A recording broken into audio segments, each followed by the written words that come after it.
Сайн байцгаана уу? Мөнхлөнөө суугтаа тавтай морил та бүхэндээ энэ удаагийнхаа киногоор 2025 онд нээлттэй хийсэн As You Stood By хэмээх кино ярьж өгөхөөр бэлдсэн байна. Ингээд кинонд орохоос өмнө лайк болон сабскрайбаа дараад мөнхлөнөө суугаа дэмжээрэй.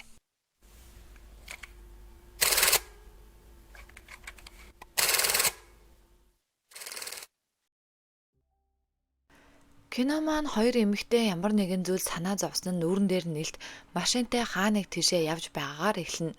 Ингээд үзэгдэл солигдож киноны маань гол дүрийн эмэгтэй болох Энсү томоохон их дэлгүүрт менежер буюу худалдааны зөвлөх хийдэг. Түүн рүү найз нь заалгаа дахиад уулзч чадахгүй болсноо хэлэхэд Энсү найзаагаа харах шиг болсноо. За гүү хэлгүүдээ гэд ажилдаа орохоор явна. Тэдний их дэлгүүр цөөхөн үйлдвэрлэгдсэн брендийн цагнуудыг томоохон үйлчлүүлэгч нарт танилцуулах өдөрлөг болж байгаа бөгөөд нэгэн үйлчлүүлэгч Энсүүдээр очин түүнээс цаг асуун нэг цаг сонгоод энэ чамд ямар санагдаж байна гэж түүний бодлыг асуухад Энсүү надад эннээс илүү энэ цаг илүү сайхан харагдана гэж бодож байна.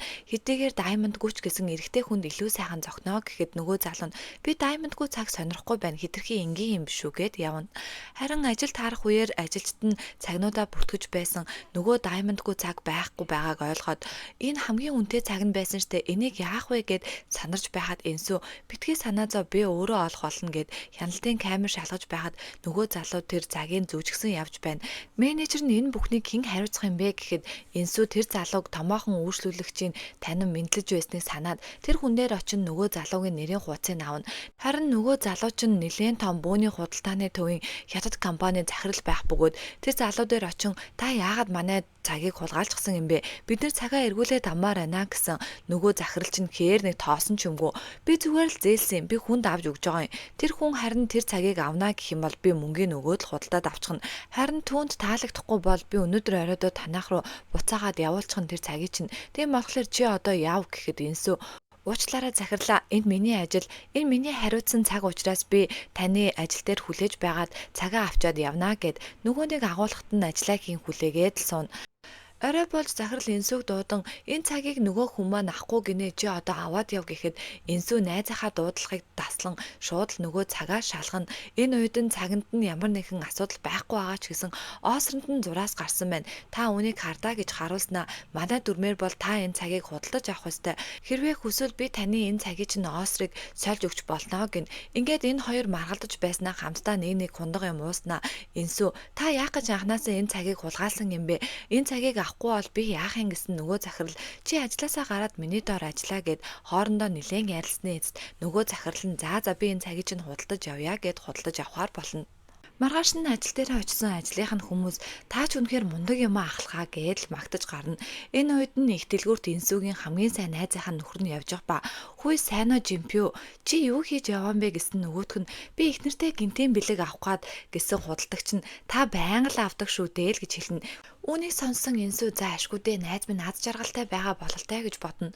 Энэ үед Энсүү рүү яаралтай ажиллаар дуудахад тэрээр VIP өрөөлөө ороход өрөөнд дотор нэгэн эмэгтэй газар дор сууж эцэгтэй та зүгээр үү гэхэд эцэгтэйгийнх нь нуруу хүнхээр аимштай хүүхд няц болсон.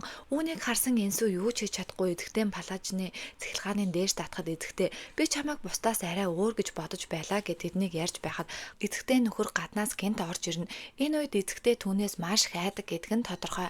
Гарч ирээд эцэгтэй нөхөр түүнд хүрэн өмсүүлснэ. Энэ ахалхаа түүнд зохиж байна уу чамд юу гэж бодогдож байна гэхэд энэ ахлах энэ хүрэмтэй зохицох үнэхээр сайхан гутал хажуудлын лагунд байгаа. Би түүнтэй яваад аваад ирээ гэхэд эцэгтэй нөхөр хэрэггүйдээ манайх руу илгээгээд явуулчих гэд ихнэрээ аваад явна. Энэ үед нь Энсүү ажиллаа хийж байгаад эцэгтэй хэлсэн үг бодогдон яахаа мэдгүй байж байхад нь менежер нэрэн эцэгтэй нөхөр нэлээд их борлуулалт хийчлээ. Манай баг энэ сарынхаа борлуулалтанд санаа зовлтгүй боллоо чиний л ач гэд Энсүүд хэлээд явна. Хин нэг нь үнэхээр тусламж хэрэгтэй байхад харсан хэрнээ хараагүй юм шиг өнгөрөөсөн өөртөө Энсүү маш их уурн хүрэн жуудооныхоо бэлтгэл дээр анхаарлаа төвлөрүүлж чадахгүй байгааг нь багш нь анзааран Энсүүтэй нэг үзээд яал гин. Ингээд манай хоёр нилээн ноцолдож багш нь түүнийг зэмлэн чи бэлтгэл дээрээ анхаарлаа төвлөрүүл битгий өөр юм бодоод гэд түүнийг нилээн зэмлэж хаяна. Энэ үед Энсүү өөрийн гэсэн травматай гэдг нь ойлгомжтой болно. Шүүгээгээ онгойлгох үедээ өөрийнхөө хүүхэд насыг бодон мөн гэртээ очин нөгөө эцэгтэйгийнхаа танилцуулгыг харан юу хийхээ мэдэхгүй нөгөө эмэгтэйгийнх нь нурууны хөх нэцэн л бодогдоод байна. Тэгснээ ээж рүүгээ залгаад ээжээ би таны төрсөн өдрөөр очиж чадахгүй. Үнэхээр их ажилтай гэж хэлэхэд ээж нь битгий санаа зовоо би чамайг ажилтай гэдгийг ойлгож байна. Өөрийнхөө ажлыг л сайн хий. Энд битгий надад санаа зов гин. Ингээд энсүү ээжтэйгээ ярьсныхаа дараа гинт гин буруутай юм шиг санагдсан уу яасан.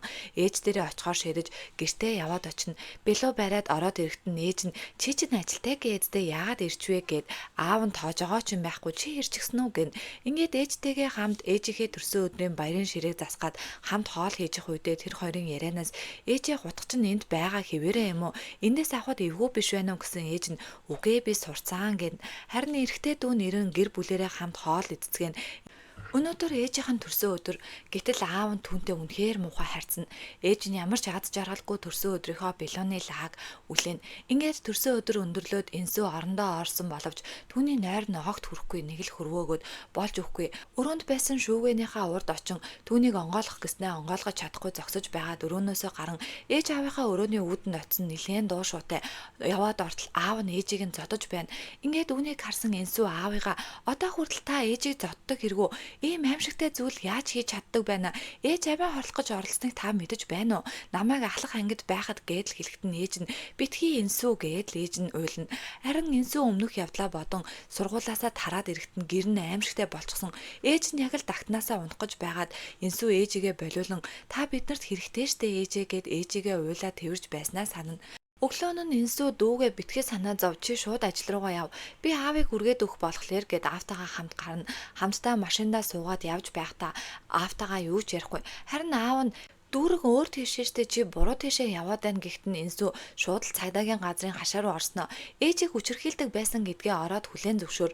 Би таныг өөрөө цагдаад мэдэгдээсэ гэж хүсэж байна. Таныг үнэхээр хүзэн ядж гин. Дахиж ээжэд та гар хүрэх юм бол би таныг зүгээр өнгөрөөхгүй гэд аавыгаа цагдаагийн газрын хашаан дотор буулгачаад энсүү яваад өгнө. Аавыгаа буулгачаад аав нь багаас нь ээжийг нь зоддог байсан талаар бодон мөн 10 жилдээ маш аимшигтай трама авсан ээжигээ амиа хорлох гэж оролцсныг харснаас хойш хин нэгэн цонх руу ойртох болгонд цонхыг яаралтай очиж хаадаг. Үүнийг нь харсан нэг найз нь түүнд туслахад тэр охиныг хараад л шууд уйлж байснаа санана.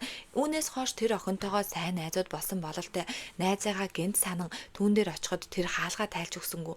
Ингээд түн рүү залхан гэрээчин гадаа ирчихсэн байна. Хоёулаа уулзаагүй зөндөө утсан штэ гэд дууд шуудан дэж байхад нь хүргэлтийн хүн тэр байр руу орж ийн. Ингээд энсүү найзынхаа хаалгыг догсон боловч хинч онгойлохгүй байхгүй байгаа юм болов гэд явах гэж байхад нь найз нь хүргэлтээ авахыг харсан. Энсүү найз руугаа залгасан ч утсаа авахгүй. Хаалгын догсон ч хаалгаа нээхгүй байлаа. Ингээд түүнд санаа зовн шууд хаалганых нь кодыг нээгээд орно. Үзэгдэл солигдож энсүү цагдаагийн газар дээр би нэг мэдээлэл өгмөр байна. Та нар намайг сонсож байна уу? Хүчирхийллийн талаар гэсэн нөгөө цагдаа нар нь тоож байгаа ч юм байхгүй. Энсүү бүр юу хийхээч мэдэхгүй нүдэндээ нулимстай оройнд нь дахиад л бэлтгэл дээрээ хин нэгэнтэй барилдаж байгаад нөгөө хүнийгаа болиг гэхийг анзаарахчгүй шал өөр юм бодоостой үүнээсээ болоод бэлтгэлийнхаа багшид нэлээд сайн загнуулаад хөөгдөн оройн нь бааранд ганцаархнаа юм ууж суунгаана. Хүүхэд байх үе бодон аав нь ээжийг нь хүчирхийлдэг байхад дүүгээ аав нь шүүгэндээ орон эсвэл гэрээсээ гарч гата толомын талбай дээр суун мөн ээжигээ амиа хорлох гэж байгааг хараад өөрийнхөө ч гэсэн амийг хорлох гэж байхад нь хамгийн сайн найз нь түүнийг аварч мөн түүний хурман дээр очиж байснаа санана. Ингээд өглөөнөө сэрсэн нөгөө нэг цагийг худалдаж авч байсан хятад компани захирлын офис дээр нэрээд хончсон байдаг. Тэгснээ уучлаарай төвөг утсанд би ингээд явахгүй бол болохгүй нэ баярлаа танд гэд өрөөнөөс нь гарна. Гараад явж байхдаа хүргэлт хийж байсан залуу нь найзынх нь суусан нөхөртэй нь үнэхээр адилхан царайтай, жимпьютэй үнэхээр адилхан царайтай байсанд энсүү бүр үнэхээр их гайхан ямар сони юм бэ гэж эргэлдснээ ажил руугаа явна. Ажил дээрээ хоолоо идээд сууж байхад нь дүүн залгаснаа. Игчээ би нэрээр шилжгээр болсон аав ээж хоёртой хамт амьдрнаа. Таныг юу туулж үзснийг би мэднэ. Хүүхэд байсан ч гэсэн та надаас юу нуух гэж оролддог байсныг ойлгож байгаа. Ганцаархнаа энэ бүх ачааг битгий даа. Би ч гэсэн хамт үргэлзээ. Одооноос ээжэд битгий санаа зовоорой гэж хэлнэ. Үүнийг сонссон энсүүд жоохон уужирсан бололтой Оройн нь нөгөө хятад захирал дээр очин цагных нь оосрын сольж өгөөд маш их баярлаа манахаас худалдаа хийсэнд гэхэд нөгөө захирал би чамаас юм худалдаж авсан юм чинь хоёулаа хамт хоолнд орё гэд хамтдаа хоол хийдээд сууна. Энэ үед нь Инсүү яагаад ч юм төвлөрч өгөхгүй байхад нь мэдэн дээрээс нөгөөнийг дэлгүүрээр нь үйлчлүүлсэн эцэгтэй амиа хорлсон тухай гарна. Үүнийг харсан Инсүү нэг л биш ээж рүүгээ шууд л залгана. Ээж нь уцаа авахгүй байсанд үнэхээр их санаа зовоод дахиад залгсан дүүн авна. Тэгснээ ээж зүгээр эсгээ асуухад дүүн зүгээрээ л гин. Инсүү дахиад нэг дуудлага хийсэн боловч тэр дуудлаганд хинч хариулсангүй. Инсүү санаа зовон босоод захирлаас уучлалт гун би нэг зүйл шалгах хэрэгтэй байна гэхэд захирал чи саяны үтсэн мэдэнээс болсноо гин. Тэгснээ захирал яагаад үхэх ёстой гэж өөрөө дарлуулж хүчрхийлээд байсан хэрнээ тэр мөн хүчрхийлэгчийг л алах ёстой байсан. Хайран ам байгаадаа гэж хэлхийг сонссон Инсүү шууд л гараад гүйчин. Ингээд явж явах замдаа тэрээр найзынхаа гэрлөө ороход найз нь үнэхээр амар зодуулчихсан байгааг бодон түүний гэрлөө яаран очиход найз нь айл хизээний тагтан дээрээ гарчсан. Би дахиж цаашдаа дэсгүй нэ гэд амиа хорлохож байхад нь Инсүү түүнийг болиулан хоёулаа хамтдаа танай нөхрийг алъя гэж хэлнэ.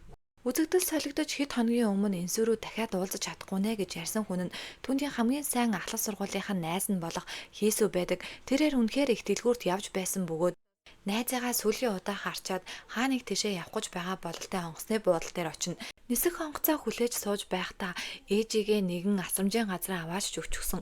Ээжийнх нь бие муу байгаа бололтой охиндоо битгий санаа зовоорой гэд хамтдаа бичлэг хийчихсэн. Нөгөө бичлэгээ үзээ сууж байхад нь нэг дуудлага орж ирнэ. Тэр дуудлагаа авахгүй байж байхад нь нэг зураг ирснэ. Араас нь чатаар дуудлага ирнэ. Ингээд дуудлагаа авсан ээжтэй нь хамт нөхөр нь яг одоо хурдан хүрээд иргэн. Үүнийг харсан Хээсүү үнэхээр их сандарч ээжээ гэж уйлаад онгоцсондоо суугаж байснаа гинт бодлоо өөрчлөн буцаад гэрлөөгөө явна. Гэртээ ороод ирсэн муур нь өвчгсөн. Мэри гэд уйлаа сууж байхад нь гаднаас нөхөр нь орж ирснэ. Шууд л алгадаад унгаана. Чи яахлаараа надаас явах гэж оролддог байна гэд өөрийнхөө цаг болон бөгжийг тайлснаа. Гэв гинт амар чанга ай тавиад хамаг хөшгөө хааж байснаа. Хээсүүг үнэхээр аимшигтай зодож эхлэн зүгээр л хөвтүүлж байснаа хаа хамаагүй өшөглөөд чи надаас зутна гэж бодоо юу? Өөрийгөө хэн гэж бодоо? Үхэл чамайг надаас салган заа юу гэд зодож байснаа урдан сүгдүүд авчирсан цэцгээ түнд өгөхөд Хээсүү цэцгийг авснаа хөтөлцөөд хамтдаа унтлагын өрөө орно. Хээсүү жимпүүтээ суугаас өмнө хүүхдийн номны зурааж байсан бөгөөд үнэхээр аз жаргалтай нэгэн байж харамсалтай нь энэ залуутай сууснасаа хойш үргэлжил гэр бүлийн хүчирхийлэлд өртдөг. Нөхрийнхөө ая талыг харж үргэлжил түүнээс айдаг. Нөхөр нь тоож байгаа ч юм байхгүй. Би жоохон хэтрүүлчихсэн бололтой ч гэх шиг. Маргааш өглөө нь нөхөр нь ажилдаа явхад Хээсүү нөхрийгөө гаргаж өгөөд гэртээ ганцаараа үлдснийхээ дараа хөөрхий ганцаараа уйлж суун. Нэг юм уугаад мөн аягандаа сүүжүү хийж уусныхаа дараа гэрийнхээ харанхуй өрөөнд дотор суугаад ганцаархнаа юу ч юм бодоод суун. Харин унтаад сэрэгт нь айл хизээний орой болчихсон. Нөхрийнх нь эрэг цаг нь болоод Хээсүү санарч гарч ирэн гяс будаага тавин яар сандарч асгад зутган сандраад байж байхад нь нөхөр нь орж ирэн чи юундаа сандарсан бэ битгий санаа зов. Би өнөөдөр сайхан ааштай байна. Миний ажил маш сайхан бүтсэн. Тиймээс чи битгий надаас ай гэхэд Хээсүү уучлаарай л гэдэг.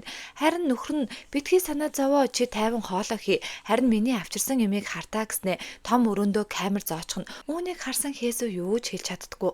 Тэр хоёр орой хамт хоол хийдэж байх үед тэдний ярианаас Хээсүү өмнө нь жирэмсэн байсан. Түүнийг мэдгүй нөхөр нь зодож байгаа зулбсан гэдгийг мэдэж авна. Тэгснээ энэ удаад илүү болгоомжтой байх хэрэгтэй. Хүүхдтэй болвол надад хэлээрэй л гэж хэлнэ.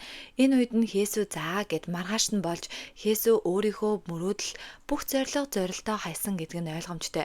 Харин нөхөр нь ажил дээрээ дэндүү амжилттай явдаг бөгөөд өөрийн төсөлтөө хөрөнгө оруулалт олохын тулд хөрөнгө оруулагч нартай уулзалт зохион байгуулж байна. Оройн нь болж Жимпүү гэртээ ирэн эхнэр болох Хээсүүгийнхаа утсыг зүгээр л нэг шалгаснаа. Өө би нэрээ чамд бэлэг авсан. Өдөр нэрээ танай найзтай их дэлгүүр дээр таарсан гэснээ өөрийнхөө бэлгийг гаргаж өгнө. Харин үүнийг нь харсан Хээсүү үнэхээр гоё юм аа гэвэл харин Жимпүү би чамд зүгээд өгье гэсэн. Хээсүүгийн нуруу нь үнэхээр аимштай хөөх няц. Ингээд зодох болгондоо Жимпүү Хээсүүд бэлэг авч өгдөг гэдг нь ойлгомжтой. Шүүгэн дотор нь өвчнөөн аксессуурууд. Оройн нь Хээсүү хоол хийж байсан. Жимпүү ээж дуудсан хоёулаа гадуур хоол идэнэ гэд Хээсүүд өмсөх хувцсыг сонгож өгтөл гар хөлн ил гарахаар л баахан хөөх няц ил гарах гад байдаг. Тэгэхээр нь өмд цамц өмсүүлээд эхнэрийгээ ээжийнхээ лекцэн дээр аваачаад очино. Жумпиогийн ээж нь гэр бүл судлаач, илтгэгч бололтой, гэр бүлийн хүчирхийлэл гэдэг дэндүү аимшигтай, чимээгүй аллах байдаг. Та энэ зүйлээс өөрийгөө сэргийлэх хэрэгтэй. Таны эргэн тойронд зөндөө олон туслах хүмүүс байгаа гэдгийг та үргэлж санаж яваарай гэх мэтлэн ярина. Энэ үед нь Хесүү өөрийгөө өмнө нь эмнэлэгт очин эмчийн зодуулсан гэсэн магадлалгаа аван цайдаагийн газарт очин нөхрийнхөө эсрэг гомдол мэдүүлэх гэж байгаа санамсаргүйгээр хадам дүүтэйгээ таарчин. Энэ үед хадам дүүгээсээ санаа зовон гинт гарч гүйснэ. Өө найздаа туслах гад гомдол мэдүүлэх гээд явж байсан юм аа гэсэн хадам дүүн. Та найздаа очиж хэлээрээ гэр бүлийн хүчирхийллийн талаар гомдол мэдүүлээд явхаар эмэгтэйгийн талд муу байдгийг штэ гэж хэлээд хээр нэг тоохгүй явж байсныг Хесүү бодон сууна. Ээжийнх нь илтгэл дуусаад тэд хамтдаа хоол идэж байхдаа ээж нь миний илтгэл таалагдсан уу гээд л инээд алдна. Хесүү дарсаа уух гэж байхад нь гарных нь хөхөрсөн харагдсанд ээж нь "Хүүе чи яажчихсан бэ гараа дахиад л унчихсан уу" гэснээ "Хүүдээ чи их нартай сайн анхаарал хандуулж бай" гин. Энэ үед нь хадам дүү нэрснээ "Ээжээ лекцэн дээр чинь сууж амцсангүй уучлаарай" гэд хоолоо захиалцгаана. Нойлын өрөөнд хадам дүү нь Хесүүтэй таарснаа. "Игчээ танай нөгөө найз чинь юу болсон" гэхэд Хесүү "Манай найз гомдол мэдүүлэхээ болсон" гэсэн хадам дүүн "Зөв шийдсэн байна" гээл гараад явна. Тэр оройно Хесүү дахиад л нөхөртөө зодуулна. Маргааш нь нүүр нь аимшигтай болчихсон. Хоолоо хийгээ зогсож байхад нь түүний найз нь залгана. Харин Хесүү уцаа авахгүй хоолоо хийгээд л байна. Энэ үед нь хонхон дуурайд яваад очсон түүний хамгийн сайн найз болох Энсүү гэрийнх нь гадаа ирчихсэн хонхын дараад мөн түүн рүү залгана. Хесүү уцаа авахгүй харин хүргэлт ирлээ гэсэн мессежийн дагуу хаалгаа нээн өөрийнхөө боксыг авах үед түүний найз Энсүү гадаа байж ах ба Хесүү чи хаалгаа нээ гэхэд Хесүү чи яг одоо эндээс яваа гин. Харин Энсүү хаалгыг нээгээд ороод ирэхэд найзаагаа харан зочирдон "Юу болсон? Нөхөр чинь чамайг зоддог юм уу" гэхэд Хесүү "Алин намайг дагаад ир" гээд шууд л харанхуй өрөөндөө оруулчихна. Үүнийг харсан Энсүү "Нөхөр чинь чамайг зодсон байна. Би түүнтэй яг одоо уулзах хэрэгтэй. Хизэнээс ийм юм болсон яагаа надад хэлээгүй юм бэ" гэхэд Хесүү "Чамд хэлээд юу өөрчлөгдөх юм? Яг одоо яв, хоёлаа дараа нь ярилцъя" гин. Оройн нөхөр нь ирж Хесүү нөхрийгөө унтсны дараа харанхуй өрөөндөө орон Энсүүтэй мессеж бичнэ. Энсүү Хесүүгийн сэтгэл санааг нь өргөхийн тулд 10 жилдээ хамт агуулж байсан зургнуудаа явуулна. Тэр хоёр үнэхээр сайн найзууд байсан бөгөөд Хесүүгийн аавыг нь нас барахад Энсүү түүний хажууд байсан. Хамтдаа байнга зургаа даруулж хамтдаа бүхнийг хийдэг байсан сайн найзууд байж. Маргааш нь Хесүү хогоо хайж байхад нэг игч "Сайн мэнэ үү, би танай доотлын айлын эмэгтэй байна. Чамд ямар нэгэн тусламж хэрэгтэй бол хизээч хамаагүй хэлээрэй" гэсэн Хесүү шууд л яваад өгнө. Оройн нь Жумпио Хесүүг манайд хөрөнгө оруулалт хийж магадгүй томоохон хөрөнгө оруулагчийн үзэгслэн болж байгаа. Хоёулаа тэнд очих хэрэгтэй. Чи уруулаа бууд гээд л уруулыг бодуулснаа. Нөгөө үзэгслэн дээр нь очино. Тэгснээ худлаа инээгээл "Сайн байна уу захирлаа, энэ манай эхнэр байгаа юм. Танилц манай хүн ч гэсэн урлагийн сургуулийг төгссөн. Үнэхээр азтай залуу шүү би" гээл инээд алдцгаана. Хүлээн авалтын үеэр Хесүүд хийх юм байхгүй ганцаарнаа даар сууж зогсно. Үүнийг нь харсан Жумпио түн дээр очин "Чи яг одоо уухаа зогсоо. Хэтрүүлэн ууж байшгүй" гэж хэлэхэд нь Хесүү ойлголоо л гин. Үзэгслэнгээр Хесүү алхаж байхдаа өөрийгөө өмнө нь ямар аз жаргалтай хүүхдийн номын зураач байснаа, мөн хэр амжилттай явж байснаа, гадаадад очиж ажиллаж амьдрах санал ирсэн тухайгаа нөхөртөө хэлэхэд нөхөр нь тэр тухай сонсон маш их уурлаж "Чи надгүйгээр хаашаач явахгүй, надтай хамт бай" хэмээн түүнийг зодож Үүнээс болоод Хесүү өөрийн хамгийн хайртай ажил болон карьераа хайсан байдаг тухайгаа бодон нэгэн зургийг ширтэн зогсож байхад нөгөө захирал эзэгтэй ирэн "Энэ зураг чамд таалагдаж байна уу" гин. Харин Хесүү харж байснаа "Таны зураг чинь үнэхээр муу юм а. Та өөрийгөө урлагийн хүн гэж хэлэх үү? Та мөнгөтэй болоод үзэгслэн нээсэн бах та" гэд ядчил суураа 2 удаа тавиад сурч хэрэгтэй гэж хэлж байгаад захирал эзэгтэй даалгадуулна. Энэ үед нь Жумпио "Манай эхнэрийг үнэхээр их уучлаарай захирлаа" гэд харин Хесүү гинтл сэрсэн бололтой би өөрөө уучлахгүй гэд Жумпиотэй ноцтож байгаад унчина. Үнэхээр их уурсан Жумпио Хесүүг машинаа суулган гэрийнхаа зүг маш аимшигтай хурдлан гэрийнхаа гадаа оцсноо. "Чи зодуулахдаа бэлэн байгаарай. Би удахгүй хурж ирнэ" гэд явна. Гэртээ ирсэн Хесүү амиа хорлохгүй тагтан дээрээ зогсож байхад нь Энсүү ирэн "Би чамайг алдахыг хүсгүй байна" гэд Хесүүгийн амийг авран "Битгий үхээжтэй хоёулаа хамтдаа нөхрийг чинь алъя" гэж хэлж байгаагаар 1-2 дугаар анги маань дуусаж байгаа юм.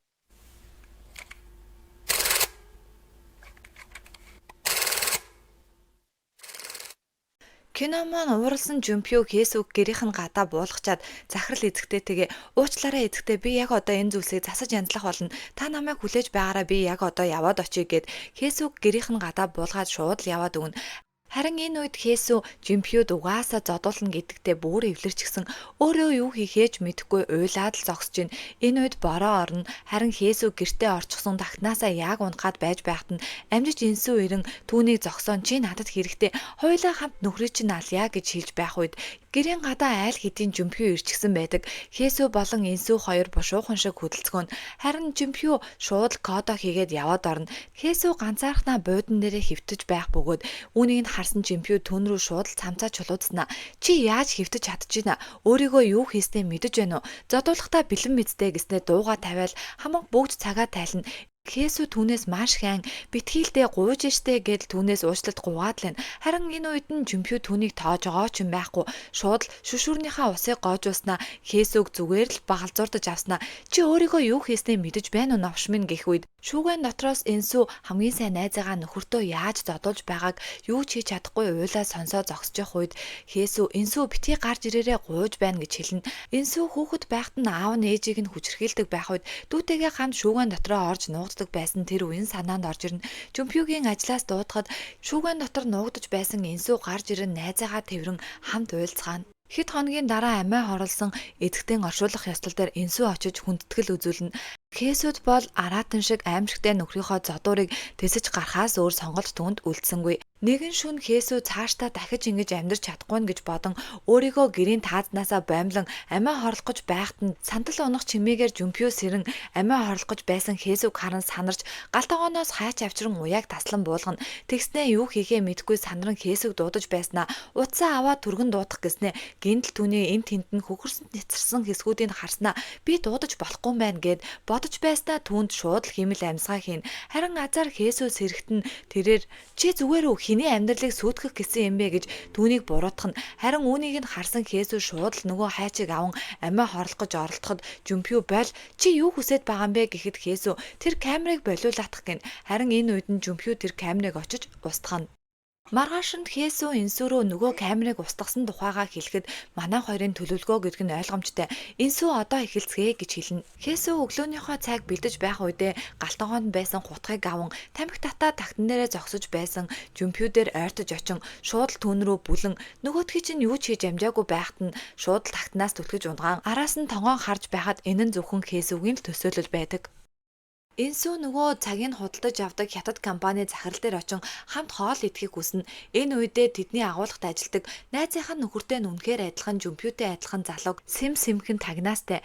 Ингээд хятад компани захиралтай хамт хоол идэхэд гараад явж байх үедээ тэр залуугийн тухай асууна. Харин захирал мэдгүй бичиг баримтгүй энд хууль бусаар амьдардаг гэж хэлнэ. Ингээд Инсү нөгөө залуугийн бичлэгийг нууцаар хийснэ. Хесү дээр очиод үнэхээр Жумпюд ах トゥ байхгүй юу? Үнэхээр адилхан байгаа зү чи хартаа гэхэд Хесү тийм байна. Маргааш өдөр нь Инсү нөгөө залууг тагнаж байгаад өөртөө чинь уулзаатахыг гээд чамайг би бичиг баримтгүй энд хууль бусаар амьдардаг хятад иргэн гэдгийг чинь мэднэ. Би чамд мөнгө өгөөд мөн нэг хүний бичиг баримтыг өгнө. Харин чи миний хэлсэн өдөр хэл гараарай. Чамд ямар санагдаж байна гэхэд нөгөө залуу гайхан учир начрыг асууж байснаа. За би хэд хоногоос хариу хэлье гин. Энэ үед нь Жумпю нөгөө уурлуулчихсан байсан захирал эзэгтэйгийнхаа тухай мэдхийн тулд сошиал орчингийн ухаж байгаад хажууд нь Инсү байгааг нь харснаа Ёндоол гэж бодно. Тэгснээ утсан дээр нь нэг мэдэгдэл ирэх ба гэрийнх нь камер дээр нь нэгэн зүйл бичигдсэн байдаг. Оройн нь гэртээ очиод Хесүг өнөөдөр орой гадуур хооллон шүү гэснээр түүний утсаар ямар нэгэн зүйл хийгээд хамтдаа ресторанд сууж байхад нь тэр хоёр дээр Инсү нэмэгдэж ирнэ. Жимпю Инсүг харснаа та хоёрыг би удаан уулзаагүй гэж бодоод Инсүг уурчглаа. Зүгээр бидтэй хайраа гэдэл худлаа инeen. Тэгснээ тэр гурав хамтдаа дарс хунгалж ууж байхдаа Жимпю зариудаар Хесүгийн хувцсан дээр дарсаа асгаснаа. Оо яана намайг уучлаарай. Миний хайрт хувцаа яг одоо бушуухан цэвэрлэх хэрэгтэй гэд угаалганы өрөө явуулчихна. Араас нь Инсү явгаж байхад нь Жимпю байж бай. Би чамайг юу хийсний чинь мэднэ. Тэр орой чи манай гэрт байсан мэддэ гэхдээ Инсү чи эхнэрийнхээ доддог хүчрхийлэгч гэдгийг чинь би мэднэ. Дахиж ийм зүйл хийвэл би чамайг зүгээр өнгөрөхгүй гэхэд Жумпю худлаа уйлж байснаа. Хесү өвчтэй байгаа би түүнд анхаарал хандуулахдаа заримдаа хэтрүүлждэг юм аа гэд тэр хоёрыг ярьж байхад Хесү ирнэ. Гэнэт Жумпю Инсү бит хоёрт туслаа захирал эзэгтэйгээс уучлалт гуугаад өгье гинэ. Гэхдээ нөгөө хоёр нь бүр гайхаастай. Оройн цаг дуусч Энсү гэртээ ирэн их дэлгүүрийн онцгой өөрчлөлөгч нараа бичиж авдаг дэвтрээ уншин маргааш нь захирал эзэгтэй дээр очин ярьж байхыг харахад нилээн энэ хоёр дотн бололтой. Тэгснээ Энсү би танаас нэг юм гуух гэсэн юм аа гэд Жумпюгийн өмнөөс уушлалт гуун тэр хоёрыг уулзах уулзалт зохион байгуулна. Харин захирал эмэгтэй Энсүд чиний гуух зүйл чинь иймхэн байсан юм уу гэд л инээн. Харин захирал эмэгтэй Жумпю дээр очин өөрийнхөө хөрөнгө оруулалтыг түүний төсөлд хийхээр болсон тухайгаа хэлнэ.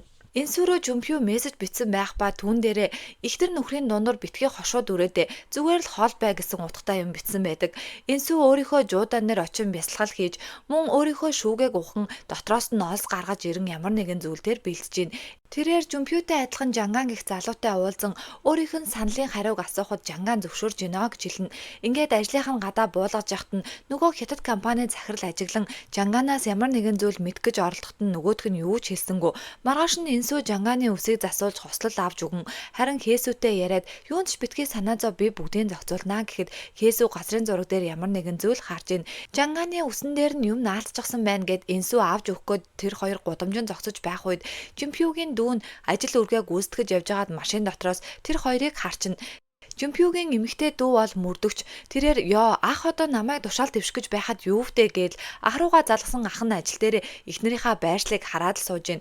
Оройн нь гэртээ очсноо Кэсүг хараад чи яасан хөөхөн харагдаад байна. Ойрд санаа зовох зүйлгүй гой байгаа бололтой гээл эхнэрийнхаа тэрж аваад л үнсэн. Энсү Жангантай уулзсан чи 3 хоногийн дараа Шанхай нисэн. Эхний ээлжинд энэ мөнгийг авч бай гэд түүнтэй уулзсан. Харин Жанганы ажлын газрынх нь бөөндөө хоол идэж явахдаа Жанганыг нутаг бутгаж байгаа гэдгийг ярихыг нь захирал сонсон тун их гайхна. Харин Энсү Жанган руу залган түүнийг илүү болгоомжтой байх хэрэгтэй. Хятад захирал маш сэрэмжтэй хүн гэдгийг анхааруулна. Хээсү нөхрийгөө ажилдаа явхаас өмнө Энсүтэй хамт ээж дээрээ очиж иргмээр байна гэж зөвшөөрөл авна. Ингээд Хээсү Энсү хоёр хамтдаа ээжийг нь ирэхээр явж байгаа болоод нөгөө хоёр ч уулан дээр гараад явж гин. Үүнийг нь нөхөр нь айл хизээний байршил тогтоогчоор ажлынхаа өрөөнд дотроос хинаад юу уулан дээр явж байгаа юм бэ гэж гайхна. Харин тэр хоёр уулан дээр очихсон нөгөө нүхээ ухаад л зогсож гин. Ингээд буцаад гэрлүүгөө явна. Харин оройн нь нөхрийнхөө ажлыг нийлэг болж байгаа бөгөөд бүгдээрээ хамтдаа уугаараа энэ төсөл үнэхээр амжилттай боллоо гэд Жумпютэй хамт ууцгаана. Жумпю юу болоод байгааг ойлгохгүй эхнэр нь өөрт нь худлаа ярьсанд маш их уурлан нойлын өрөөнд байж хат нь таны Шанхай явах нислэг баталгаажлаа гэсэн мессеж ирнэ. Уур нь хүрсэн Жумпю шууд гэрлүүгөө очино. Үзэгдэл солигдож Жумпю Кэсү болон Энсү хоёр нөгөө бэлдсэн олсоороо хоёр талаас нь татаад хоолойг нь боогоод амийг нь хорлоно. Үсэн эсхийн шалгалаа гэсэн чинь нөгөө хоёр чинь зүгээр л бэлтжидэг.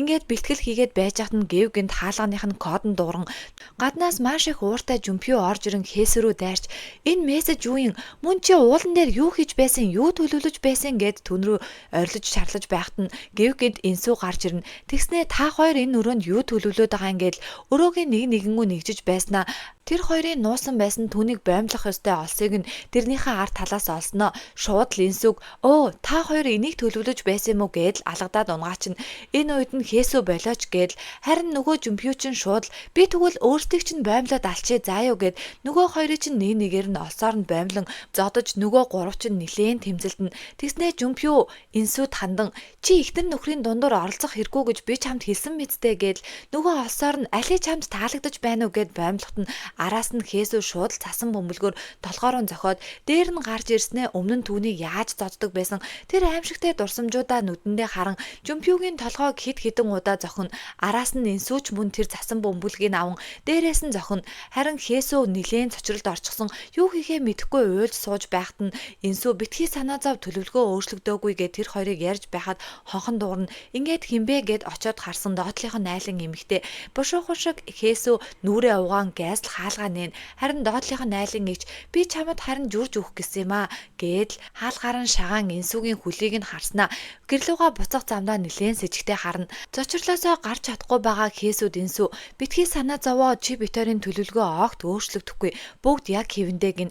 Харин доотлынх нь айлын эмэгтэй "Дээд айл нэг л сонирн байна да. Бусад өдрөөс шаал өөр байна" гэдэл нөхөртөөгөө ярьж байна. Тэгэхээр энэ эмэгтэй Хээсүг нөхөртөө зодуулдаг гэр бүлийн хүчирхийлэлд байдаг гэдгийг мэддэг л байсан байгаа юм. Энсү Хээсү хоёр Жумпюгийн цогцыг нь жимнаамн дотроо хийгээд шүүгэндээ хийчин дараа нь тэр хоёр хамтдаа гэрээг нь цэвэрлэн нөгөө цасан бөмбөлгөө Хээсү хараа сууж байхад нь Энсү "Битгий санаа зовоо би бүгдийг нь цэвэрлчихье. Чи зүгээр л амар" гэдэл найзыгаа тайвшруулна.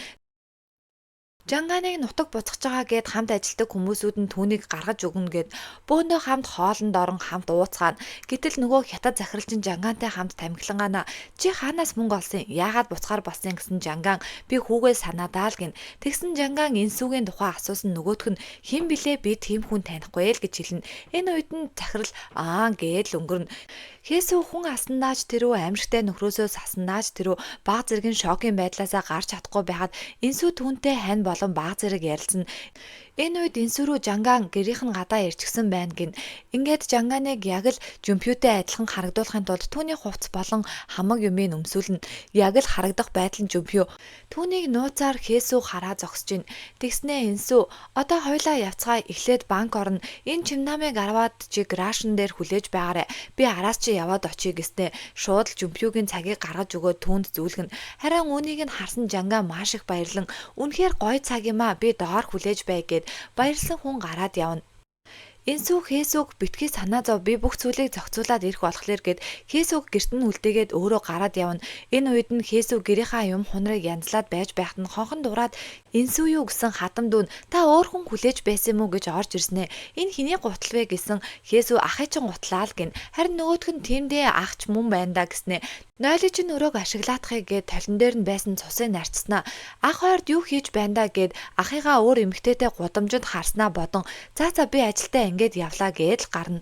Грашнд Инсүү машинаа оруулж ирэн Жанганаар нөгөө чимдаанаа багажин дотроо хийлэх гэж байхад нь Жанган яг ижлэгэн чимдаан багажин дотор нь байгааг анзаарна. Ингээд энэ хоёр хөдлөх бөгөөд Жанган банк орон Жумпюгийн дансанд байсан бүх мөнгийг аваад гарч ирнэ. Инсүү түнд энэ мөнгө бол чиний төлбөр. Чи наадхаа аваад яв гэд тэр хоёр онгоцны буудлын дээр очин Жумпюгийн паспорт болон утасныг нь өгснөө. Чи наадуусаа бүгднийг аваад яв. Тэгээд Шанхай дээр очиод над руу зурвас явуулаарай гин. Яг энэ үед нь Жумпюгийн дүү ах руугаа би удахгүй тушаал твших гэж байгаа. Та айтайхан байж үзээрэй гэсэн мессежийг бүгднийг Инсүү устгаснаа. Жанган Жумпюгийн утсыг өгөөд хил гараад энэ утсыг шууд хаяарай гэсэн заавар өгөн түүнийг шалганаар орсныг нь хараад Хээсүү рүү залган түүний онгоц нисчихлээ гэж хэлнэ. Үүнийг сонсон Хээсүүгийн сэтгэл нь амарсан бололтой нөхрийнхөө хэргэлдэг өөрт нь аимшигтай санагддаг эд зүйлсээ хаяхын хаяад эвтгээ нэвдээд нилээн сайн уйлж авна. Хээсүү гараа байн угаах бөгөөд гар нь өөрт нь цус болчихсон юм шиг харагдаад байгаа юм. Орой болсон Инсүү Хээсүүг ирж аваад нөгөө хоёр чинь хааныг тийшээ явна. Энэ үед нь Хээсүү зүгээр байж чадахгүй гараа байн арчаад байна. Үүнийг анзаарсан Инсүү гар чинь цэвэрхэн байжтэй яагаад ингэж байгаа юм бэ гэд тэр хоёр ярьж байгаад ямар нэгэн зүйл мөрөгчнө. Юу мөрөгснөө харахад гараад ирсэн хөөхийн нэг бугайг мөрөгчихсөн байдаг. Ингээд түүнийг харсан Инсүү болон Хээсүү хоёр нилээн эвгүй болно. Тэр хоёр өмнө нь ирсэн уулан дээрээ ирэн угсан нөхөн дотроо Жумпюгийн цогцтой чимдааныг хийм болон буцацгаана. Буцах үед нь үүр цайж яг л киноны ихэнх хэсэгт гарч байсан хэсэг. Хээсүү буцахдаа ээжийнхээ эмнэлгээр орон ээжигээ санаа амар унтаж байгааг хараад өргөжлүүлэн Хээсүү Инсүү хоёр голын ирэг дээр очин Хээсүү яаж тэрэндээ гэрлэж байсан мөн аимшигтай тэрний дарамт нь хэрхэн дэсэж дэвчиж байсан тухайга бодон Жумпю көнөөс нь нөгөө цасан бөмбөлгөө гол руу шидэн цөрхөртлээ уйлна. Үүнийг нь харсан Инсүү найзаагаа маш их өрөвдөнө. Тэд хамтдаа үргэлжлүүлэн далайн ирэг дээр очиж нар хэрхэн жаргаж байгааг харан мөн солиуд буудуулж 10 жилдээ хамтдаа яг л ижилхэн өнгийн цэнхэр өнгийн модон чихэр идэж бие биенийхээ хөлийг харж инээдэг. За мөн хоолнд орон хоол идэхдээ хүртэл Хээсүү өөрийн дураараа идэж болохоор тийм сайхан тав тухтай байж машиндаа унтан өглөө босон одооноос амьдралаа шинээр эхэлцгээе. Одоо уцаа асаацгаая гэд уцаа асаасан Жанганаас би ирчихсэн байна. Ихнэр болон хүүхэдтэйгээ уулзлаа гэсэн зургийг явуулна. Жумпюгийн ээж нь хүрүүгээ залгсан боловч утас нь холбогдохгүй. Хээсүү Инсүү хоёр хот руугаа буцах замд нь нэгэн цагта урдлын чинь хэсэг цус болчихсон байна. Яачгсан та ард багаачаа биднэрт шалгуулна уу гэхэд нөгөө хоёр маань нилээн сандарна. Ард талд нь хүрз мөрз хамаг юм аимшигтай болчихсон байгаа. Цагдаа уучлаарай та бидэнтэй хамтарч ажиллана уу гэд Инсүү яг л хаалганыхаа товчийг татаж байгаагаар 3-4 дугаар анги маань дуусаж байгаа юм.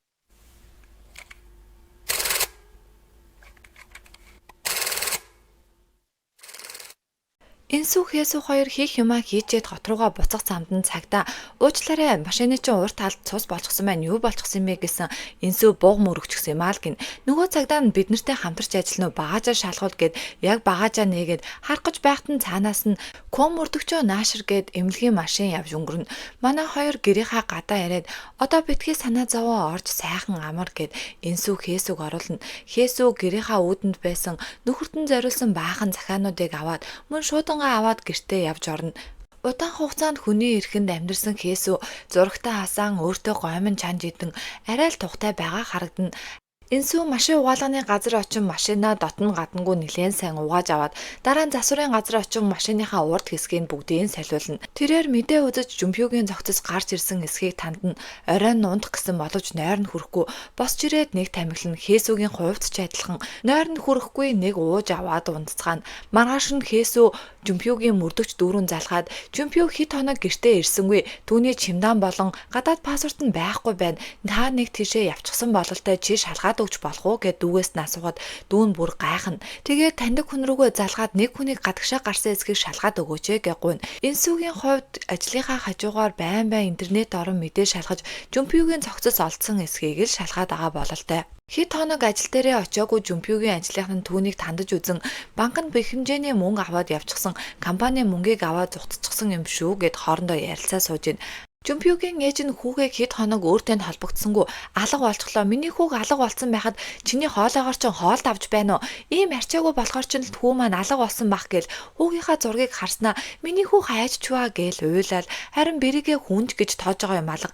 Энэ үед нь Хээсүү хөрхий юу ч дуурахгүй л ээжтэй загнуулна. Жумпиогийн дүү мөрдөгч Жуньон Шанхайгийн онгоцны буудлын дээр ах нь нэг эмэгтэй хүүхдийг тэрвэд үнсэж байгаа бичлэгийг үзээд та ч одоо хідэн эмэгтэйтэй юм бэ гэж уурлаж байхад нь ээж нь залгаснаа. Жуньоно ахыгаа олоод би түүнд санаа зовоод байна. Өнөөдөр би рэгчтэй чинь уулзсан гэхэд Жуньон ээжээ та зүгээр сууж бай. Битгий би рэгчдэр очиод бай заа юу гэд уурлаад уцаад таслана. Маргааш нь Жуньон Хээсүү хоёрыг Жумпиогийн компани удирдлагууд дуудаад суулгачихсан. Танай ах чинь алга болчихсон. Манай компани их хэмжээний мөнгийг аваад явчихсан. Энэ баримт нь байна гэд банкнаас мөнгө авч байгаа зургийг харуулснаа. Бушуухан компани хохирлыг барагдвал ах чинь хил гараад явчихсан мэлээ. Энэ бүхнийг яаж хийж байгаа зохицуул гэхэд Хээсүү биднэрт хэсэг хугацаа өгөөч манай нөхөр буцаад ирж магадгүй гэж гуйна. Ингээд тэр хоёр компаниасаа гараад явж байхад нь Жуньон маш их уурлаа тамхи татчихсан. Ах одоо юугаа бодож байдаг байна? Би рэгчээ таас зүгээр байж бай.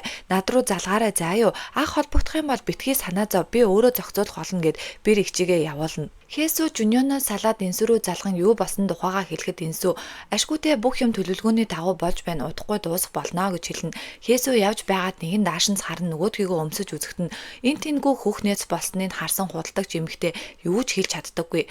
Оройн нь энсүү Хээсүү хоёр уулзлаж энсүү Хээсүүд чи үнэхээр хөөрхөн харагдаж байна гэд тэд хамтдаа гудамжинд хоол идэн хуучин цагаа дурсаж хөвгөлтэй наргагүй инээлдэн. Энсүү гэртээ ирэн өөрийнхөө утсан дээрх зургнуудаа үзэн бүх зурган дээр ээж нь оог тэнэгээгүй ямар ч ад жаргалгүй байгааг нь хараад шууд л гэрийн зүг хөдлөнө. Гэртээ очсныхоо дараа аавыгаа дуудаад аваа би тантай ярих зүйл байна. Та дахиж ээжийг битгий хүчрхийлээрэ. Хэрвээ тэх юм бол би тантай хизээч уулзахгүй шүү. Би танд анхааруулж байна гэхдээ аав нь хар үрээр ирчээд юугаа яриад байгаа мэл гэд энсүү би танд анхааруулсан шүү гэд гэрлүүгөө яваад орно. Ингээд өөрийнхөө өрөөнд байдаг нөгөө шүүгээний урд очижсэн. Шүүгээгээ нээгээд гараа өгөн өөрийнхөө хүүхэд насны драмаг тэр дотроос гаргаж ирнэ. Ээж нь юу хийгээд явж байгаа юм бэ гэсэн энсүү. Ээжээ энэ шүүгээг гаргаж хаяа гин. Энсүү ээжигээ гутлын дэлгүүр оруулан түүнд гой гутал авч өгөн хамтдаа цөвлөөс ойрхон далайн ирэг дээр амралтын газар очин ээж нь зураг даарж охиныхоо авч өгсөн гутлын зургийг даран нүүрэн дээр нь удаан хугацаанд гарч ирээгүй инээмсэглэл гарч ирнэ. Үүнийг харсан энсүү маш их баярлана.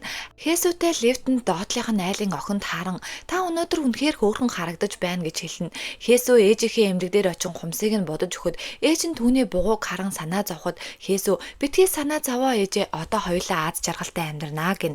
Энсүү захирал эзэгтэй дээр очин уучлаарай захирлаа надаас болж та мөнгөө алдлаа гэхэд захирал эзэгтэй иймхэн зүйлдер битгий санаа зовоо гин. Оройн нь найзтайгаа хоол идэж байхад Хээсүү байн цагаа харна. Тэгснээ 7:30 гээл нөгөөдөг чинь ороод ирэх юм шиг надад санагдаад байна гэхтэн энсүү чи ажил хийгээд үзэх юм уу удаан ажиллаагүй болохоор гэртээ суугаад байхаар янз янзын юм ботогдоод байдаг юм а гэд тэр хоёр хамтдаа гарна. Ингээд хятад хорооллоор явж байхад ийм газар байдаг хэрэггүй гээд Хээсүүс гайхна. Тэр хоёр нэлээд хятад хорооллоор явж байгаад Инсүү Хээсүг нөгөө хятад бөөний төвийн компанид оруулах гад хятад захиралтай очиж уулзна. Тэгснээ сайн байна уу захирлаа удаан уулзсангүй би танд туслая гээл тэгэхэд хятад компани захирал чамд юу хэрэгтэй болсон шууд хэлгэн. Харин Инсүү манай нэг найз байгаамаа гэд найзынхаа анкетыг өгнө. Хээсүг хамт сууж байхад нь хятад захирал чи хүнтэй суусан уу гин. Нөгөөтг нь тиймээ би суусан. Гэхдээ одоохондоо тустай амьдарч байгаа. Би ажиллаагүй удаж байгаа. Гэхдээ ажлаа маш сайн хийнэ гэдэл энэ сүүч мөн манай найз үнэхээр сайн ажилтан шүү та авал харамсахгүй гэд харин хятад захирал за тэгвэл маргаашнаас ажилдаа ирээрэй гэд манай хоёр бөөн хөөр болно. Энэ үед Жумпиогийн ээж Хээсүгийн гэрийн гадаа ирчихсэн хонхын дарсан боловч хинч хариулсангүй. Харин тэрээр манай жахыг хараад нэг зүйл ботсон бололтой. Маргааш нь Хээсү маш аз жаргалтайгаар найзынхаа бэлгэлсэн уруулын бодгаар уруулаа будан гэрээсээ гарахт нь манай жах түүнтэй мэдлэн. Тэгээд бүхээг рүүгээ орсноо Хээсүг юу өмсөж зүүсэн хідэн цагт гарсныг бүгдийг тэмдэглэж авна. Инсүү ажил дээрээ хурал хийж байхад нь Гэвгийн цагдаагийн газраас залхана. Ажлынх нь хүмүүс бүгдээрээ гайхацгаана. Харин хурлын дараа ахалган түүнтэй уулзаж чи цагдаад юу ч мэдээгүй хараагүй гэж мэдүүлэг өгөөрэй. Тэгхгүй бол чиний ирээдүйд л муу шүү гэж түүнд сануулна. Оройн ажлаа тараад гэрлүүгөө орох гэж байхад нь нөгөө амиа хорлсон эзэгтэй нөхрийн туслах ирчихсэн. Манай захирал танд энийг өгөөрэй гэсэн гээд сагстай жимс өгөхт нь Инсүү буцааж өгөх гэж байгаа дасгачин.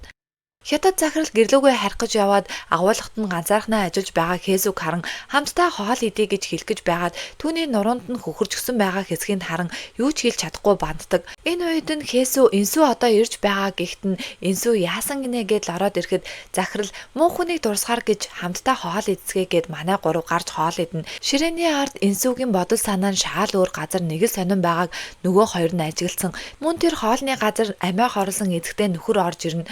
Инсүү нойлын өрөө ороодохыг гээд яг гарах гэж байхад нөгөө эмэгтэй нөхөр орж ирснэ. Чи маргааш цагдаагийн газар мэдүүлэг өгнө гэлөө.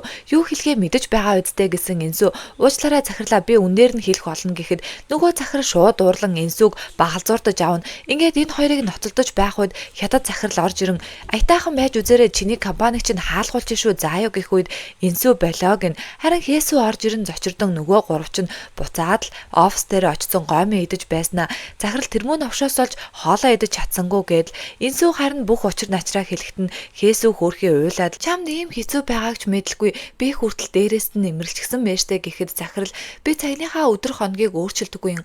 Учир нь энэ өдөр миний хүү нас барсан учраас би хизээж мартахыг хүсдэггүй гэж хэлэхэд нь Хээсү үнийг сонсоод би ч гэсэн хүүхдээ алдсан өдрөө мартдаггүй гэд хүн болгон өөр өөрийн зовлонгоо ярин манай гурав арай л ойртож байгаа харагдана. Маргааш нь Инсүү амиа хорлсон эзэгтэй мэдүүлгийг өгөхөөр цагдаагийн газар дээр очино. Ажлынхантайгаа гадуур явж байхад тэдний утсан дээр энэ ахалгыг тушаал дэвшиж чадаагүй тухай мессеж ирцгээд харин амиа хорлсон эзэгтэй нөхөр гэр бүлийн хүчирхийлэл хийдэг байсан учраас буруутгаж байна гэсэн утгатай мэдээ гарч ийн. Хээсүгийн доор амьдардаг айлын охин ээжтэй нөгөө амир ах ойрдоо харагдахгүй байгаа зү та анзаарсан уу гин. Харин Хээсүг хүнсний дэлгүүрээр явж байхад худалдагч нь нөхрийнх нь уудаг жимс ирчихсэн шүү гэж сануулгад Хээсү үгүй би наадхай чинь авахгүй гэд гэрлүүгөө орж ирэн гэр орноо цэгцэлж байх үедээ Гэвгийн шалан дээр цус байгаа мэт харагдан бушуухан очиж ханцуугаараа шалаа арчиж байснаа нөгөө цус нь алга болчихно. Ингээд өөрийгөө яагаад агаагч ойлгохгүй 7 цаг 30 минут болохоор л нөхөр нь орж ирэх гээд байгаа юм шиг санагдан Хээсү айц давтан Инсүү рүү залгаад би гадаа зогсож гинөө жоохон сэтгэл хямраад байна гэд тэр хоёрыг ярьж байхад Инсүү рүү танихгүй дугаар залхана. Ингээд манай хүн би дэлгүүр орж гомон авч идлээ гэл энэ үед нь харуулах түүнийг хідэн цагт гарсан юу өмсөн тухай бичээстэй. Хээсү гаднаас орж ирээд сууж байхад нь гинт хаалганых нь код нь дуурна. Хин гэдгийг мэдгүй өөдрүүгээ айн очиход гаднаас нэгэн эрэгтэй хүн орж ирээд малгайгаа авсан. Нөгөөх нь Жанган байдаг. Харин түүнийг харсан Хээсү шууд л цагдаа дуудах гэсэн Жанган яасан чи би нөхрийгөө алцлаа гэж цагдаа дуудлага өгч байгаа юм уу гэж орж ирснэ. Чамайг нөхрийгөө алсныг би мэдэж байна. Цогцыг нь би гэрээс чинь гаргаж өгсөн мэт. Үнэхээр хүнд байсан шүү. Энэ булан яг мөн байж тээ. Чи ч үнэхээр амар зодуулдаг байсан бэлээ гэдэл нөхрийнх нь утсан дээр байгаа бичлэгийг гаргаж ирнэ. Үүнийг харсан Хээсү нөхрийнхөө утсыг булаацалтгад Жанган битгий ингээ надад 3 тэрбумыг өг. Та хоёрт 5 өдрийн хугацаа байгаа шүү гэдэл гэрлүү нь орж ирснээр Жумпиогийн хувцсыг өмсөд гарна. Энэ үед нь Хээсү хин нэгэн чамайг харчвал яах юм бэ гэсэн. Битгий санаа зов би энийг зохицуулна. Харин та хоёр тэр 3 3 тэрбумаа олохдоо санаа зов гэд сүрдүүлээд гараад явж байхад нь харуулах таарснаа. Сайн мань уу ноёнтоо таны ээж чинь надтай уулзсан. Тантай тааруул над руу залгаарай гэж хэлсэн гэхэд нь нөгөө жанган чи яадаг мөн овшвэ гэж бодоод хоёулаа ийшээ яваадахыг гэд харуулахыг дагуулад явна. Араас нь Хээсү юу болох ч байгаа юм бол гэд дагаад явж байгаад өөдөөс нь гэв гэнт жанган нүл цус болчихсон тонгорох барьчихсан гарч ирснэ. Чимээгүй хинт ч битгий хэлээрээ зааяв гэд яг мэдрэл муутай. Харин Хээсү наад хэсгэрээ битгий гар тэнд камер байгаа гэд нөгөө харуулахыг харах гэж байгаад айсандаа буцаад гэрлүүгээ орчихно. Ингээд өөрт байгаа бүхэл үнэт эдлүүдээ цоглуулж эхэлнэ. Энсүү ундаж байхад нь танихгүй дугаар залган уцаа авсан жанган би тамуу хоёрт мэдрэл муутай хүүхний юу хийснээ чи мэдэж байна. Яг одоо би сөүлд байна. Хээсүтэй дөнгөж сайхан уулзсан. 3 тэрбумыг 5 өдрийн дотор бэлдээрэй гэж хэлээд уцаад таслана. Үүнийг сонсон Энсүү Хээсү санаа зовон очихт нь гэрийнх нь гадаа битүү цагдаа эмнэлгийнхэн харуулахыг нас барсан гэдгийг ойлгон гэрийнх нь гадаа ирчихсэн хаалгын тогшоод байж гин. Хээсү рүү залгсан боловч Хээсү үнэт эдлийн дэлгүүрт өөд байгаа хамаг юмаа зарж байна. Жуньоны ажил дээр ээж нэрснэ. Өнөөдөр ахын чинь байрны харуулах өвчгсөн байна. Би түүнд бэр эгчи чинь тагнаж агаарэ гэд хэлчихсэн. Ахын чинь алга усанд бэр эгч чинь холбоотой байх. Тэр хүүхэн нэлээд сэжигтэй байна гэхийг сонссон Жуньон ээжээ та юу хийгээд байгаа юм бэ гээл уурлана. Хээсү гэртээ эрэхтэн Энсүү зүгээрөө гэ тэр хоёр уулзалтан нөгөө солиотой амтан чинь биднээс 3 тэрбумыг нэглээ. Юу хийснээ чи мэдгүй гэдэл Хээсү хүрхээ уйлж гарна. Тэгээ тайвширснаа жанга миний нүдэн дээр харуул ахыг алчсан. Би түүнд тусалж чадаагүй юу ч хийж чадаагүй гээл хүрхээ Энсүүд хамаг юмаа ярина. Харин байрны доор Жуньон нэрчгсэн нөгөө ээлжний харуул ахтай уулзаад нас орсон харуул ахын нэмрэглэлийн нэвтрийг авсан. Дотор нь баахан Хээсүгийн талаар биччихсэн. Тэр бүх цааснуудын бүдэнгээ нураа зогсож байхад нь энэ хэргийг хариуцаж авсан доотлын курсийн цагдаа дүүн орж ирснэ. Хамтдаа хяналтын камер шалгана. Нөгөө Жуньон ч манай ах энд амьдардаг болохоор би энд явж исэн юмаа гээл. Нөгөө цагдаа хальт уцаар яриад ирэх хоорондоор ахыгаа нөгөө манай жахтай хамт явж байгаа бичлэгийг харан шууд л устгачдаг. Тэгээд нөгөө мөрдөгч залуудаа юу ч олцсонгүй гээл хэлнэ. Гарч ирээд найз руугаа залгаад нэг хүнийг хэлээр орж ирсэн эсхийг шалгаад өгөөч гэсэн нөгөөх нь орж ирээгүй байна гин.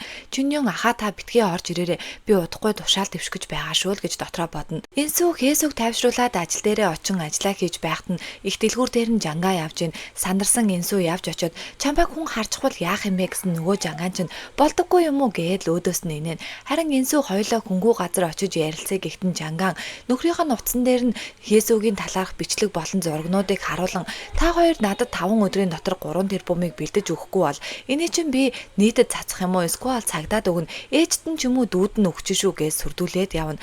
Дараа нь жангаан Жумпюгийн ээжийнх нь лекцнийх нь гадаа очсноо. Ээжт нь хальт харагдсан болоод Жумпюгийн уцаар ээжээ хүүн хоргож явна. Хүүдээ бэлэн мөнгө үлдээчээрээ гээд бичнэ. Жумпюгийн ээж хүүдээ санаа зовон нэгэн шүүгээний доор бэлэн мөнгө үлдээчихсэн байх ба үүнийг нь жангаан авснаа. Баярлаа би ч үнэхээр азтай хүн юм аа гээд л явна. Гудамжаар явж байхад нь хамт ажилладаг байсан хүн нь таарснаа. Хүй жангаан чи хизээ Шанхайгаас ирчихсэн бэ? Али би чамд юм авч өгье гэсэн нөгөөтг нь би ийм хоол идэхээ болчихсон. Али хоёлаа хамт явж юм ууя гэд нөгөө залууч нь аваад явна. Үзэгдэл солигдож хятад захирал руу нэгэн хүн залган та ирж ажилтнаа авч явна уу гин. Хятад захирал яваад очиход караоке дотор нэгэн өрөөнд жангаан айл хизээний тасарчихсан. Нөгөө өрөөг нилээн боснуулчихсан.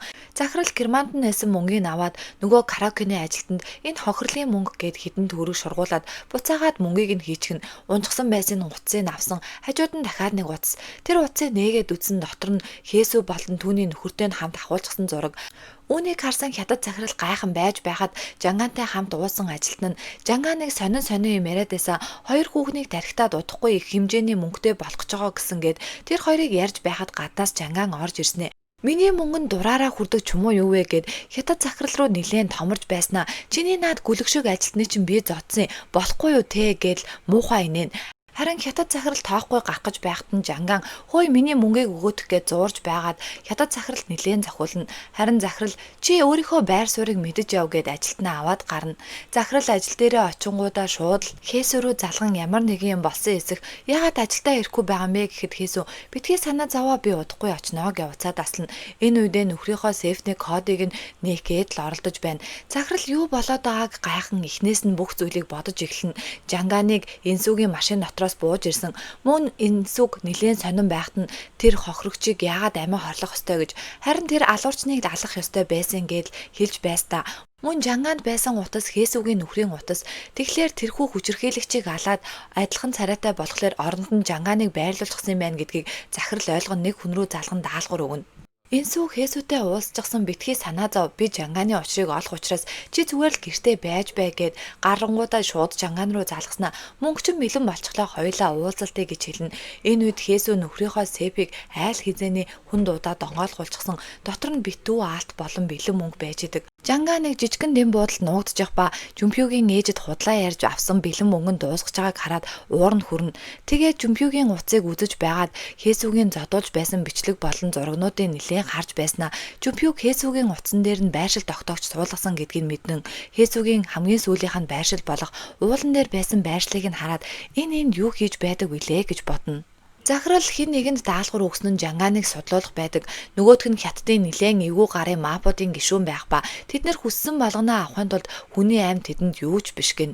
Хесүгийн хамгийн сүүлийн байршлын дагуу Жанган айл хизээний таксидад хүрээд ирчихсэн нөгөө газарт нь яваад очиж гин. Энэ үед Энсү банкнд байгаа бүх мөнгөө итэмээс аваад явж байхад нь Жанган нэгэн видео илгээснэ. Намайг хаана байгааг таадаа гэдэл уулан дээр байгаа бичлэгээ Энсү рүү илгээн. Тэгээд Энсүтэй ярьснаа та муу хоёр галзуу хүүхнийг би юу хийснэ чи мэдэж байна. Энд түүний цогцыг булсноо ямар нэгэн зүйл сэтгээд үзээрэй заа юу гэд түнтэй ярина. Хесү өөрийн үнэт идлэлүүдэд заргаа жижигэн дэлгүүрүүдээр явж байгааг нь харсан Жүнён юу хийгээд яваад байгаа юм бол гэд нөгөө дэлгүүрүүдээр нь орж шалгана. Хесү Энсү хоёр Хесүгийн гэрийн гадаа ирчихсэн. Энсү танай нөхөр чинь чамайг тагнаж байсан болол тэ утсан дээр чинь байршил тогтоогч байсан байх тухай ярьж байхад тэр хоёрыг машин дотроос Жүнён харснаа ахтай нь өмнө нь гудамжинд байсан эмэгтэй Хесүтэй хамт байгааг харан гайхан юу илээ гэд бодно. Энсү машинаа унаад хөдлөхт нь араас нь Жүнён ч мөн хөдөлдөг.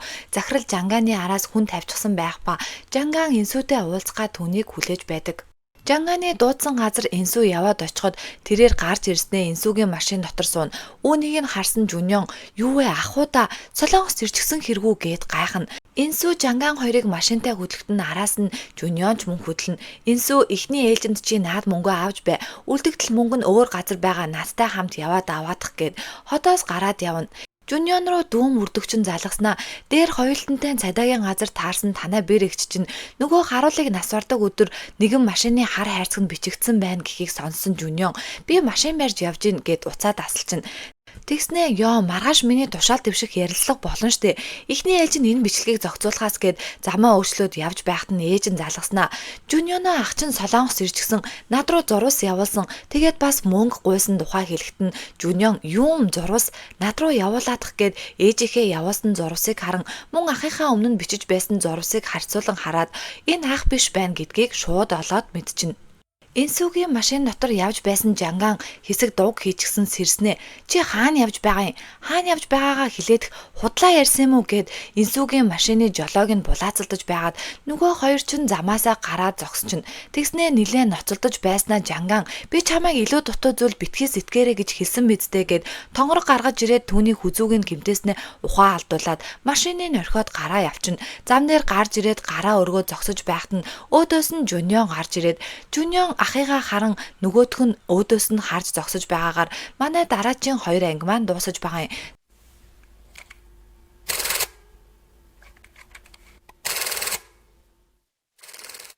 Жанган сандарчихсан зам дээр гарч ирэхэд нь өөдөөс нь Жүнён машинтайгаа гарч ирээ зогсно. Ингээд Жанган намайг хүлээд өгөөч гэхэд нь нөгөөх нь зөвшөөрөөд хамтдаа машиндаа явж байх үедээ Жанган нөгөөдгийгөө хин гэдгийг ч танихгүй хээр нэг явж ийн. Харин Жүнён ахыгаа харчаад юу билээ гэж сэмхэн харж байх үед Жанган Жүнёны машины шилэн дээр наалдчихсан цагдаагийн тэмдгийг харснаа гэвгэн сансан бололтой. Жүмбюгийн утсан дээрээс түүний цагдаа дүү болох Жүнёны зургийг харснаа. Тэгэл тэр хоёр бие бин руугаа сэмхэн харж байснаа. Жанган яг хаалга нээх гэж байхад нь Жүнён машинад хоромслон нөгөө хоёр машин дотроо нилээн ноцолдож байгаад Жанган машинаас гарan зугатааж гүйн. Харин араас нь Жүнён байрж аван түүний нэгжин хоёр утсыг олж аваад яагаад чамд ахын утсаагаа мөн чи хийн ингээд нөгөө өөрийнх нь утсыг кодыг тайлуулж авснаа. Хээсээ өгчтэй ярьсан хэрэгүү чи ээж рүү залгаж мөнгө авсан хүн мөн үү гэхэд нөгөө Жанган нь олигтой юм хэлдэггүй өөдөөс нь хараад л инээн. Хесүү энсүүд санаа зовон түн рүү залгасан боловч тэрээр уцаа авдаггүй. Ингээд орой жангаантай уулзна гэдгийг санаад ямар нэгэн зүйл буруу болсон бололтой гэж бодон санаа зовон шууд л жангаан руу залгадаг. Тэгээд байна уу жангаан гэдгсэн нөгөө талд нь Жунён утсыг сонсож байснаа шууд л таслана. Гайхсан Хесүү юу хийхээ мэдгүй зогсож байхад хятад захирал залгаснаа шууд одоо агуулга дээр хүрээдэр энсүү ч гэсэн ирж байгаа гэд түүнийг дуудана. Юу болоод байгааг ойлгох гэж ядаж байгаа Жунён Хесүүгийн байранд ирчихсэн лифтнийх нь хяналтын камерыг шалгатал тэр дотор энсүү болон Хесүү хоёр хамтдаа байж байна. Гайхан ахыхаа хамгийн сүүлийн лифтэнд суусан бичлэгийг хартал ардх нуруунд дээрх шивээсийг хараад ах нь биш харин жангаан байсан гэдгийг ойлгоно. Байрнаас гарахдаа маш хүнд хар чимдааныг жангаан арайч нэмж өргөж байгааг хараад нисэх буудлын дээр маш хөнгөн чимдаан байсан. Тэгэхээр хоёр чимдаан солигдчихсон. Нэг нь дотор нь ах нь байсан гэдгийг Жунён ойлгон шууд дотор нь мухааран бөөлжинэ. Дараа нь машиндаа орон ахыхаа утсыг шалган дотроос нь Хесүүгийн өмнө нь задуулж байсан бичлэг болон зургнуудыг харна. Ах нь эхнэрийгээ зодсныхоо дараа бэлэг авч өгдөг. Авч өгсөн бэлэгнүүдээ бүгдийг зөвлгүүлээд хөх нэц царайтай эхнэрийнхээ зураг болон бичлэгнүүдийн бүгдийн дараа тэрийгээ хадгалдаг. Тийм л мэдрэл муутай гаж тонтой хүчирхийлэгч хүн байсан байна гэдгийг ойлгоно. Дараа нь тэдний хурмын зургийг харан тэр дотор энсүү болон Хесүү мөн Жумхүүнээр хамтдаа авахулсан байгаа зургийг харан энэ хоёр найзууд байсан байх нэ гэд мэдэж авна. Агуулгад энсүү ирэн хятад захирал эмч дуудан түүнийг эмчлүүлэн Хесүү ирээд шууд л энсүү дуурлан чи жангааныг ямар хүн гэдгийг мэдэхгүй болоод очисон хэргүй надаас олж чамд ямар нэгэн зүйл болсон бол яах болж байна гэсэн энсүү битгий санаа зовоо би эрүүл саруул байж л байна штэ энэ бүгдийг дуусгахгүй бол хизээж дуусахгүй зүйл гэд тэр хоёрыг ярьж байхад хятад захирал ирснэ. Яг одоо жангааны хэрэгээс та хоёр гараа тат гэж хэлнэ. Нөгөө хоёр нь гайхан та яаж мэдсэн юм бэ гэсэн. Энд надад мэдэхгүй зүйл байна гэж юу? Жангаанд байсан чиний нөхрийн утсыг би харсан. Та хоёр баригдахгүй явлаа ч гэсэн хизээч энэ сэтгэлийнхаа золонгоос салж чадахгүй гэд хятад захирал өөрийнхөө түүхийг ярин. Гэхдээ би та хоёрыг буруу зүйл хийсэн гэж хэлэхгүй. Танай нөхөр чинь өвчөөхтэй таарсан үнэхээр адгийн новш байсан байлээ л гин. Хятад захирал жангааны ар тавьчихсан байсан туслагтайгаа ярихад туслах нь тэр хоёрын араас нэг машин дагаж байсан. Тэр машин жангааныг авч явсан бололтой гин. Жунён ээжийнхээ байшны гаражинд машинаа байрлуулан багаажаа онгойлготол дотор нь жангаан орилж байдаг. Жунён чамайг жангаан гэлөө ахын утаснаас ямар нэгэн гуулж авсан юм байгаа юу гэсэн нөгөөтг нь хэлдэггүй. Тэгэхээр нилээн хэд зохиж аваад байгаа юу гэсэн жангаан байхгүй л гин. Үүнийг сонссон Жунён жангааны аман дотор нилээн их унтуулах юм хийгээд шууд тэр багаажин дотроо орхичихно. Гэртээ орж ирэхэд нь унтаж байсан ээж нь сэрснээ ахыгаа олсноо гин. Харин Жунён үгээ хайж байгаа. Та харин уугаад байгаа юм биш үсттэй гэхэд ээж нь үгүй л гэж хэлнэ. Тэгээд Жунён би машины үзлэгт орох гэж байгаа болохоор гараж нь машинаа орхилоо. Таны машиныг унаад явчээ. Битгий гараж руу ороорой гэж сануулад явна. Хам өрний эрэг дээр Жунён очижсэн ахыхаа утсан дээр байсан бүх зураг бичлэгнүүдийг устган утсыг далай руу шиднэ. Энсүү Хесүү хоёр хятад захирал дээр ирэхэд захирал танай нөхрийн дүг нуу Жунён гэдгүү өчтөр чамайг дагаж байсан машины дугаараар энэ хүн олдсон. Жангаан одоо хүртэл чимээгүй байхыг бодоход энэ хүн авч явсан бололтой гин. Үүнийг сонссон Хесүү өчтөр жангааны утас руу залгахад хинч надад хариу хэлээгүй. Мөн Жунёныг цагдаа гэдгийг тэр хоёрт хэлнэ. Жунёны албан тушаал дэвшгэн амжилттай болж түүний шин дарга нь чи хөх ордон ажиллахын тулд чиний эргэн тойронд хүмүүс ч мөн давхар шалгагдана гэдгийг түүнд хэлнэ.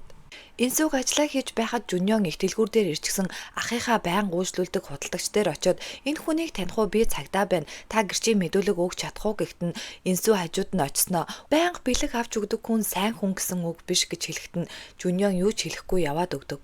Энсүү Хесүү рүү залхан танай хатам дүү Жунён бүгдийг мэдсэн бололтой гэдгийг сонссон Хесүү айж сандран юмаа зэгцэж байгаад санамсаргүй унан тухай бэртээчдэг. Энэ үед нь хатам ээж нь залхан түүнтэй уулзахыг хүснэ. Хесүү яваад очсон хатам ээж нь духан дээр нь байсан лентийн шууд хуулж авснаа.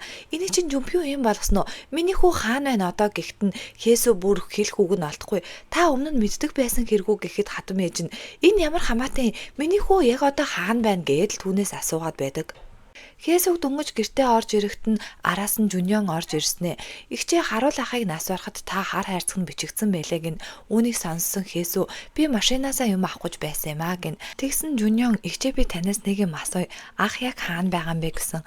Хесүү Жунёныг бүгдийг мэдж байгаа гэдгийг мэдсэн хэрнээл шахаад байгаа бидтэй гэхэд Жунён Хесүү дээр дөхөж ирснэ. Ах эргэж ирнэ эцтэй гэхэд нь Хесүү тиймээ л гин. Хятад захирлын туслах Жунёны ажлын гадаа түүнийг ээжийнхээ машинтай ирсэн гэдгийг захиралд хэлнэ.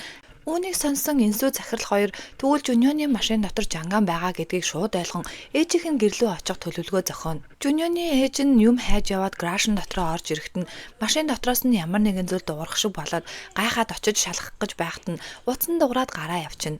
Түүн рүү залгсан хүн бол Инсүү өөрийн ажилдаг их дэлгүүрийнхаа нэрийг барин мундаг лекторт манай дэлгүүрээс бэлэг өгж байгаамаа гэд гэрт нь ирснээр ариун цэврийн өрөө орж болох уу гэд нууцаар гараж руу норон Жуньоны машины багажинд мансуураад унтаж байгаа Жанганыг нууцаар хулгайлаад аваад явна. Энэ үед Жуньоны ээж нь юу ч мэддэггүй.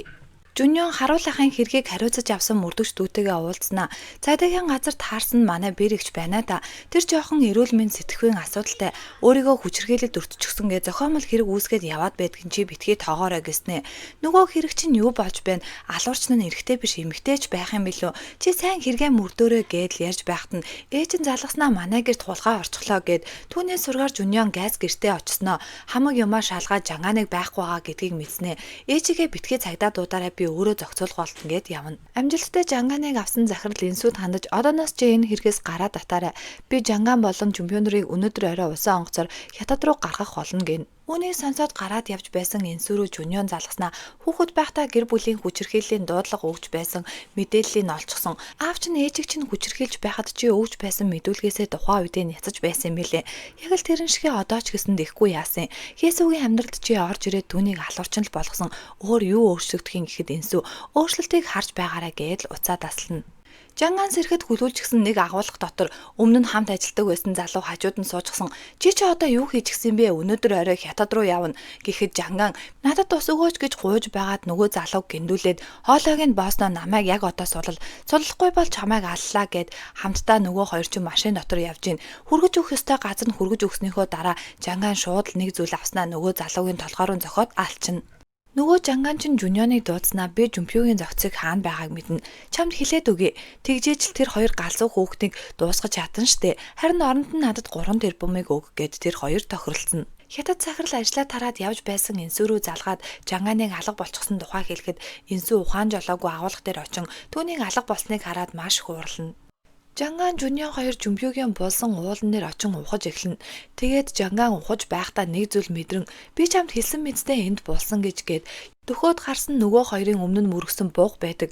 Үүнийг харсан Жанган үхтлээ айхад Жуньон ахын цогц энд байхгүй бол орлуулахад л болно гэд шууд л Жанганыг араас нь зохиод ухаан алдуулчихна. Харуулахын алгын хэргийг хариуцаж авсан мөрдөгч өмнө нь санамсаргүй Хээсүүгийн унгаасан эмчийн магадлалгааны бичгийг олоод нөгөө эмчээс нь асуугаад эмч нь үгүй энэ үнэн магадлалгааны бичиг байсан гэдгийг хэлнэ.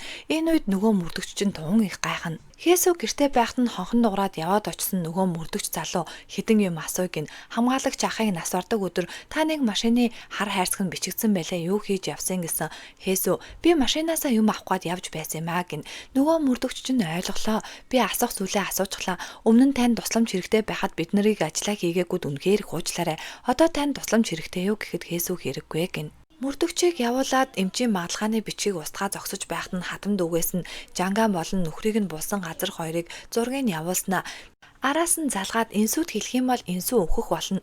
Танай ээж чинь амьдрах хэрэгтэй үсттэй. Миний ахыг алсан эмчэндээ аль нэгэн шийтгэлээ хүлээх ёстой. Та хоёрыг шүүхэд өглөө гэд юу өөрчлөгдөх юм? Би хөх ордонд орсон болохоор та хоёрт туслая. Чи өгчихвэл би танай Инсүү болон ээж чинь амьдруулъя. Игчээ та чимээгүй хүн үхээд тэгвэл бүх юм дууслаа гэд аль хизээний Хээсүүгийн гэрээслийг биччихсэн. Хээсүү юу ч хэлж чадахгүй уйлаад л байдаг. Энэ үед нь Хээсүү рүү Инсүү залгаснаа гэрээчин гадаа ирчихсэн байна гэд нөгөө хоёр ч хамтдаа хятад захирлын офис руу явна. Очсноо Хээсүү хоёулаа багадаа хамтдаа иддэг байсан эмээгийн гомонгийн газрыг санаж байна уу? Би одоо ч гэсэн идмээр байна гэхэд нь Инсүү би тэгвэл чамд яг ижлэгэн амттай гомон чанаад өгье гин. Хээсүү би 0 орчоод ирээ гэд хэсэг хугацааны дараа ирэхгүй болохоор нь Инсүү Хээсүүг нэлээд хайсан боловч тэнд байсангүй. Ингээд сандраа түн рүү залгсан боловч нөгөөх нь нэг тийшээ явж байдаг. Хятад захирлыг орж ирэхэд Инсүү уйлчихсан Хээсүүг хайгаад олохгүй байна гэд нөгөө хэд чин хайхаар болно. Хээсүүгийн ээжийнх нь эмнэлэг рүү нэг эмэгтэй залгаад байршлыг нь асуусан тухай олж мэднэ. Хээсүүгийн хувьд айл хизээний Жуньонтой уулзчихсан машин дотроо угаартаад хажуудаа гэрээслээ тавьчихсан. Харин Жуньон гадаа нь үххийг нь хүлээгээд байж идэг. Харуул ахын үхлийн хэргийг хариуцаж авсан жуум мөрдөгч хяналтын камераас устгасан хэсгийг нь сэргээгээд яахлаараа ийм байдаг вүлээ гэд шууд л Жуньон руу залгана. Танаа ах чинь хяналтын камерт бичигдсэн байна. Тэглээж харсан гэрч байгаа гэсэн Жуньон юу яриад байгаа намайг тэгэхээр устгасан гэж хэлэх гээд байгаа мó. Ах маань тэглээж Солонгост байхгүй бэрэгч маань тэгж хэлсэн үү. Тэр хүн чинь эрүүл мэндийн асуудалтай гэд шууд уурлаад уцаад аслана. Жуум мөрдөгчтэй ярьж дуусаад байж хат нь ээж нь араас нь залгаснаа хар үрээр манай гэрээг цагдаад огшоод Жүмпюг асуугаад байна гэсэн хин гэдгийг нь асуугаадах гэсэн жуум мөрдөгч гэж байна. Харин үүнийг сонсон Жуньон битгий хаалгаа нэгээрээ чимээгүй байж бай. Огт битгий ярилс нөгөө мөрдөгчийг явсны дараа манай гэрлүү яваад байж бай гин. Жуньоны ээжийнх нь хонхыг дараа зогсож байхад нь жуум мөрдөгчийн туслах ирснэ. Үнэхээр Жүмпюг Шанхай руу гарсан байна гэдгийг батлана. Тушаал дэвшсэн Жуньонд дарга нь баяр хүргэхэд нэрэн харуул ахын хэргийг хариуцаж авсан жуум мөрдөгч тэр хавийнхаа айлуудын амгалан тайван байдлыг алдагдуулаад байгаа гэсэн энэ хэрэгээс хасвал зүгээр бахаа гэж хэлээ хайчна. Ажилдаа орж ирсэн бүгдээрээ Жуньонд баяр хүргээл нөгөө Жуньон ч бөөн баяр Хээсүг өгчихсэн бах гэд хүрээд ирсэн. Хээсүн байдаггүй. Өмнөх шөнө нь Жуньоныг буцахад нь Инсүү захирал хоёр зурж очиод Хээсүг айл хизээний аварчихсан байдаг. Үүнийг мэдсэн Жуньон шууд л Инсүүтэй уулзсан. Би бинийгаа зохиж аваад Инсүү ах чинь тийм юм хийснийг мэдсээр ээжиж Хээсүд ийм юм хийгээд ахтай яхав дээ. Дахиж ийм юм хийвэл би зүгээр өнгөрөхгүй. Чиний над хайртай карьерийг чинь устгаа хайчих шүү гэд нөгөө хоёр чинь сална. Ухаан орсон Хээсүүдээр Инсүү ирснэ. Дахиж ийм зүйл битгий хийгээрээ. Яг үнэндээ би чамайг хонглоос гаргасан юм биш. Чи л намайг хонглоос гаргасан. Миний хажууд амьд байхад л болно гэж хэлнэ. Инсүүг ажил дээрээ явж байхад нь цагдаа нар ирснээр хахуулын хэрэгээр цагдаагийн газар руу авч явна. Сууж байхад нь Жуньон орж ирснэ. Сая дуусгаагүй яриагаа дуусгая. Аавч нь удахгүй тэтгэврт гарна. Ээч чинь энд ирэхэд хэр удах бол гэд Инсүүг сүрдүүлж байхад нь түүний утсанд урна. Хөх ордноос залгах ба гэмт хэрэгтэн ахыхаа хэргийг нууж гадагшаа гаргасан хэрэгт чи тусалсан хэрэгүү тайлангаа нэг цагийн дотор өгөөрэй гэд уцаад таслана. Үүнийг хэн хийсэн гэдгийг ойлгосон Жуньон шууд л Инсүү рүү дайрна. Энэ үед нь Инсүүгийн өмгөөлөгч орж ирэн ууралсан Жуньон гараад машинтаагаа явж байхад нь ээж нь залгаад гэмт муу мэдээл дуулгасан бололтой. Инсүүг цагдаагийн газраас гарч ирэхэд нь өмгөөлөгчийн захирал явуулсан. Тэгснээ яг одоо паспорт хувцас бэлт гадагшаа яв. Энэ хэрэгээс холд гэж түүнд тушаана. Жуньоныг сандраад гэртээ ирэхтэн захирлын туслах араас нь дагаад явж идэг. Нөгөөдөг чинь нэг өрөөнд орсон айл хизээний жангаан өгчгсөн галтгоонд нь ээж нь жичрээ сууж идэг. Хэдхэн цагийн өмнө ээж нь уух юм хайж явж агаад нөгөө агуулх руу ороод ирсэн. Жангаан хөвдөж идэг. Хүүгээ гэж бодоод миний хүү гэсэн нөгөөдөг нь ээжээ та намайг суллаад үг гэж хэлхийн дөдөл өөрийнх нь хүү биш гэдгийг мэдэн миний хүүгийн цаг байна али өгөөд гэсэн нөгөө жангаан чинь ээж охин хоёр яг адилхан нуу Жүмпюг өгсөн байхад хинэнч тоосонгүй та хүүгээ сайн өсгсөн бол би өдөөд ингэ сууж ах ёсгүй байсан танаа хүү чинь угаасаа өгчих ёстой адгийн новш байсан гэдгийг сонсон ээж нь шууд балмагдан нэг зүйл аван нөгөө жангааны чинь долгоогийн зохиод алцсан байдаг. Шокийн байдалтай сууж байсан ээж дээрээ Жуньон очсноо. Али та ухаан орж үз. Би ерөнхийлөгчийн алба руу орж чадахгүй. Та хүн амны хэрэгээр шоронд орохыг хүсэе юу? Ахын араас хоёулаа сүрэх хэрэггүй. Бушуухан энэ зүйлийг зохицуулъя гэд жангааны зогцыг нь тэрэгэн дээр хийн машиныхаа багаж нь хийгээд нөгөө хоёр ч хөдөлдөг. Үүнийг нь захирлын туслах хараад яг араас нь явж байдаг. Тэгээ захирал руу залган тэр хоёрыг юу хийж байгааг хэлэхэд хажууд нь сонсож байсан Инсүү би өөрөө явъя. Тэр зүйлийг би өөрөө зохицуулах хэрэгтэй гэд захирлаас гуун захирал түүнийг битгий яв. Хээсүүтэй хамт байж бай гэсэн боловч Инсүү гуйсаар байгаа захирлын машины дэлгүүрийг аван хөдлөнө. Захирлыг Хээсүүгийн эмнэлгийн өрөөлөө орж ирэхэд тэрээр Инсүүг асууна. Захирал юу асныг тайлбарлахад Хээсүү шууд л гараад гуйна. Жуньон ээжигээ хажуудаа суулгачихсан явж байхад араас нь захирлын туслах дагаж байдаг. Түүнтэй Инсүү холбогдсон тэр хоёрыг гүйцэж очиод захирлын туслах Жуньоны машины уур талд огцом тоормослоход Жуньон ч мөн зогсно. Харин Жуньоны машины ард талаас Инсүү шууд очиод мөрөгчнө.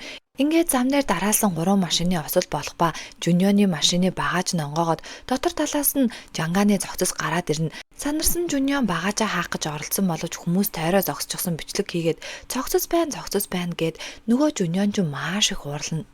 Энэ үед Хээсүү айл хизээний цагдаагийн газар дээр очижсэн жуум мөрдөгчд өөрийнхөө хийсэн хэргийг хүлээгээд сууж идэг.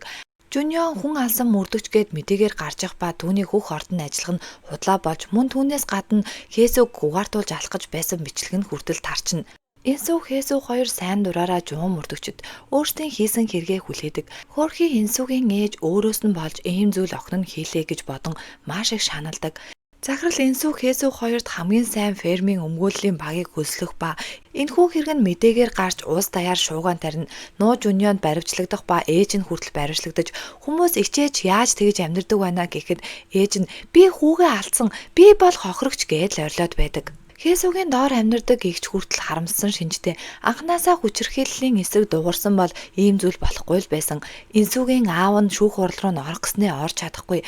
Харин ээж нь ороо суучихсан. Шүүх хурал дээр Хээсүүгийн сүүлийн үг нь би нөхөртөөгөө хамт амьдардаг байхад өдөр бүр үхэхийг хүсдэг байсан. Энийг би зогсоохгүй бол болохгүй гэж бодоод нөхрийгөө алчсан би энэ хэрэгээ хүлээж байна гин. Харин Энсүүгийн сүүлийн хэлсэн үг нь хүүхэд байхад аав маань ээжийг маань хүчирхийлдэг байхад би чимээгүй байдаг байсан. Хүчирхийллийг мэдсэн хэрнээ мдээгүй юм шиг өнгөрөөх нь өөрөө ч мөн гэмт хэрэг гэдгийг би насанд хүрээд ойлгосон. Тиймээс би чимээгүй байж чадаагүй. Өөрийнхөө хэргийг мөн хүлээж байна гин. Шоронд орсон Энсүүдээр ээж нь нэрэн би нэрээ нүүчгсэн яагаад өмнө нь нүгээгүйгээ үнэхээр их гайхаж байна. Одооноос аав чинь би дэвчиж амьдрахгүй надаас болж чи ийм байдалд орлоо гэхэд Энсүү ээжээсээ уушлалтгүй ээжээ намайг уучлаарай хүүхэд байхдаа би чимээгүй байх ёсгүй таныг хамгаалах ёстой байсан юм аа гэд тэр хоёр хамтдаа уйлцгаана. Харин харамсалтай нь Хээсүү хоригдож байх үед түн дээр муу мэдээ ирэх ба би муутай байсан ээж нь нас барчихсан байдаг. Хэдэн жилийн дараа Энсүү захирал хоёр суллагдж байгаа Хээсүүг очиж тосож аван манай гурав бие бинийгаа харан маш их баярлаж тэврэлтэн ингээд амьдралаа шинээр эхэлцгээн гэд Хээсүү хамгийн түрүүнд ээж дээрээ очин ээжээ би одоо аз жаргалтай байна эрх чөлөөтэй байна гин. Үзэгдэл солигдож Вьетнамд Хээсүү Энсүү хоёр хамтдаа хятад захирлын хүнсний агуулгад ажиллаж ба маш аз жаргалтай. Хээсүү Энсүү захирал гурав хамтдаа хүслээ хэлэн дэнлүү тавьж ингээд харахад Хээсүү буцаад л зурдаг болчихсон. Харин Энсүү өөрийнхөө дуртай зүйлийг хийдэг. Манай хоёр хамтдаа аз жаргалтайгаар далай харж байгаагаар кино маань дуусаж байгаа юм. Та бүхэнд маань кино маань таалагдсан бол лайк, subscribe дараад мөнгө лунаа суугаад дэмжээрэй. Манай киног үзсэн танд маш их баярлалаа. Баяртай.